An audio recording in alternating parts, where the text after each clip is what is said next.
Africa, and we're fortunate to have with us once again to talk about ethnic groups and the part that these groups play in helping to create a government in Africa, Dr. LMadu.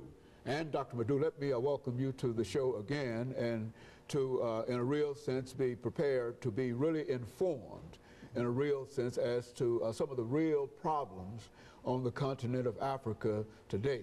And of course, let's start off by having you to give us some statements in reference to when we make the statement ethnic groups and their impact upon governance in Africa. What are we saying in reality?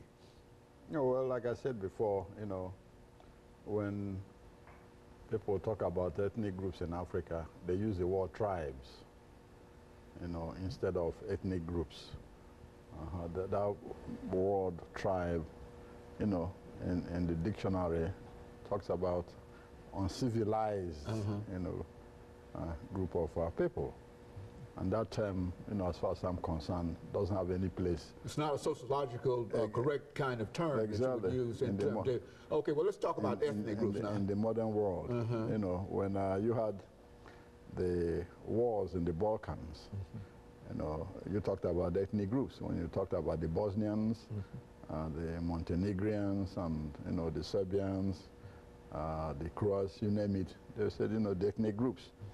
And so in Africa, what you have is ethnic groups, not tribes, which is very important.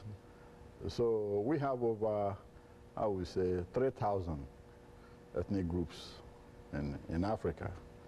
And the significant thing about these groups is that none of them can understand each other's language because of colonialism. Those ethnic groups in the countries that were governed by the Portuguese, speak Portuguese as their common denominator. Those from the English-speaking countries do the same. The French-speaking countries do the same.